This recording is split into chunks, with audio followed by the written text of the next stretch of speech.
Chers amis, bonjour. Je voudrais revenir sur la paracha Nasso que nous avons lue la semaine dernière, puis continuer sur Be'alotera, la nouvelle paracha.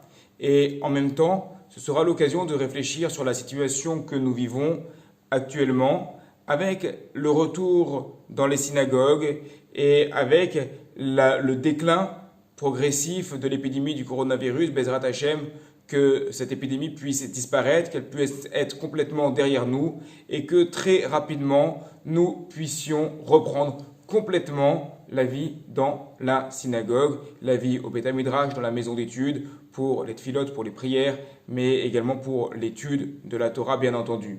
Dans la paracha Nasso, nous avons donc lu la Birkat Kohanim, la bénédiction que font les prêtres, les Kohanim, au peuple dans son ensemble, et également que les parents font à leurs enfants, bien que cela soit à titre de coutume le vendredi soir dans la plupart de toutes les familles juives. Cependant, la mitzvah de la Torah, telle qu'elle, il s'agit que les Kohanim bénissent le peuple, et j'insiste bien dessus, vous comprendrez pourquoi par la suite, bénissent le peuple dans son ensemble. Il se trouve ici, à ma place, au Héral, il lève les mains et il commence à faire cette bénédiction.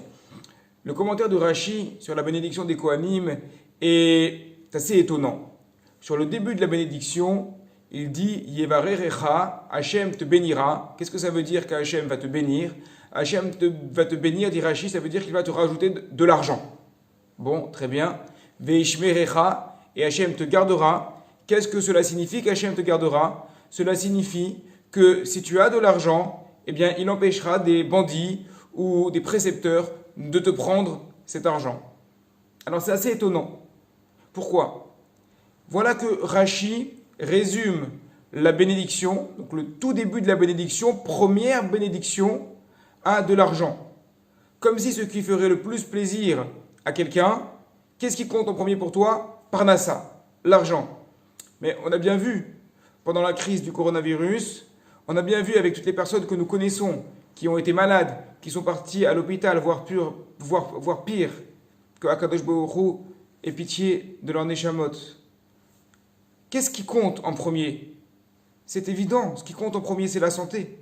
Parce que si on n'est pas en bonne santé, tout l'argent que l'on a, à quoi va-t-il servir?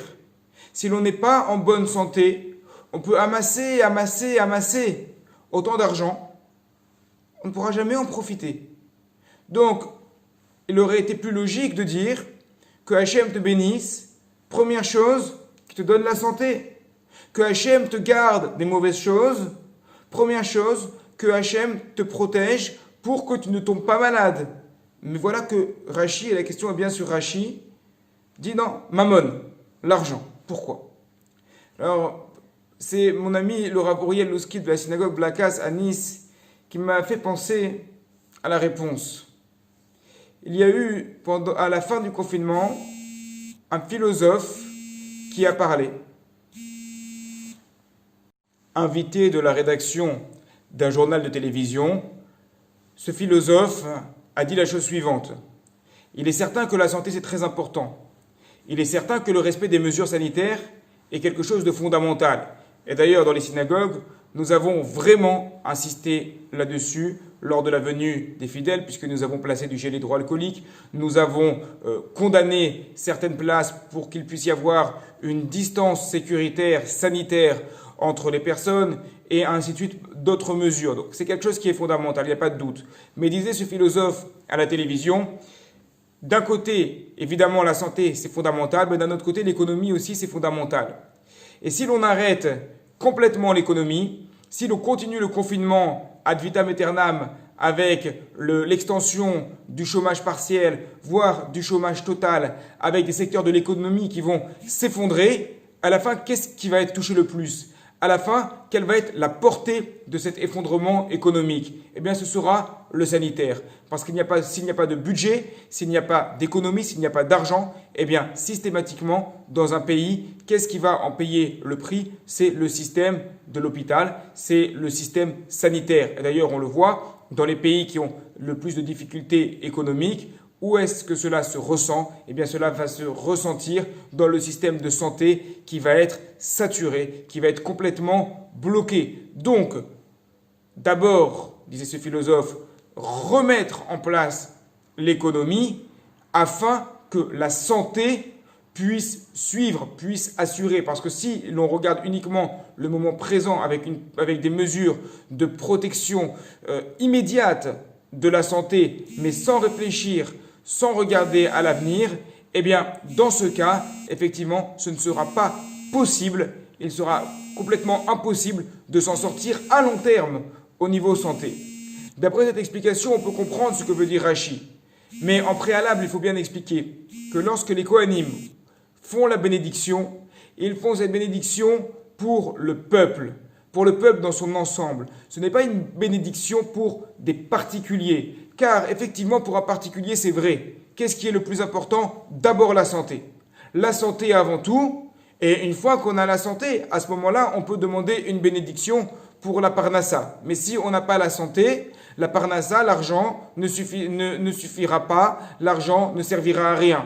En revanche, lorsqu'il s'agit d'une collectivité, et c'est de cela dont nous parlons dans la paracha Nasso, lorsqu'il s'agit d'une collectivité, il faut d'abord un système économique fort pour que la santé puisse suivre grâce à un système sanitaire qui soit également fort parallèlement au système économique. Et c'est ce que veut nous dire ici Rashi dans la bénédiction pour les Kohanim, qu'Hachem te bénisse, d'abord l'argent, car on parle à la collectivité, donc il s'agit de l'économie, qu'il te garde également d'un plan financier, car une fois que l'économie est forte, le système sanitaire pourra être fort également derrière.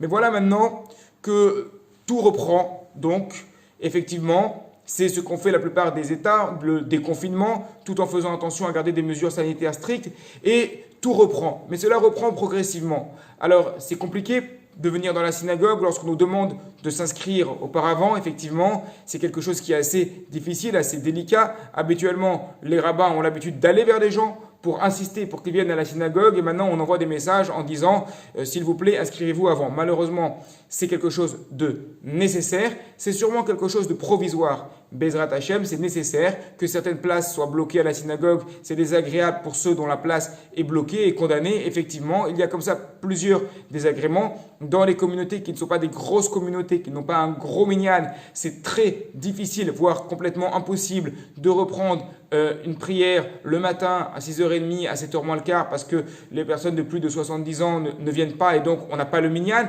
Il y a beaucoup de choses qui sont compliquées. Mais il faut bien se mettre dans la tête que c'est provisoire et on a un indice là-dessus dans la paracha de cette semaine. Be'alotecha. On parle de la menorah. On parle d'allumer la flamme de la menorah, de mettre un feu qui va monter. Et Rashi précise bien dans un des premiers Rashi de la paracha, la flamme, elle va monter d'elle-même. C'est-à-dire qu'à partir du moment où on commence à allumer, la flamme, elle monte toute seule. Eh bien, c'est exactement pareil dans nos communautés. C'est exactement pareil par rapport à notre avodat Hashem, par rapport à notre service de Dieu. D'abord, il faut donner la première impulsion. Il fallait commencer par ouvrir la synagogue, au moins le Shabbat, à quelques offices, avec certaines mesures qui sont certes drastiques, mais au moins on allume la première flamme. Et une fois qu'on allume la première flamme, à ce moment-là, l'impulsion viendra par la suite. Et à ce moment-là, tout le monde pourra revenir. Et à ce moment-là, on pourra resservir à Kadosh Baruch Hu comme on le faisait auparavant, voire davantage, car le principe d'une flamme, la flamme qui est dans le cœur, c'est toujours de monter toujours et toujours plus haut. Je vous souhaite Shabbat Shalom et à très bientôt.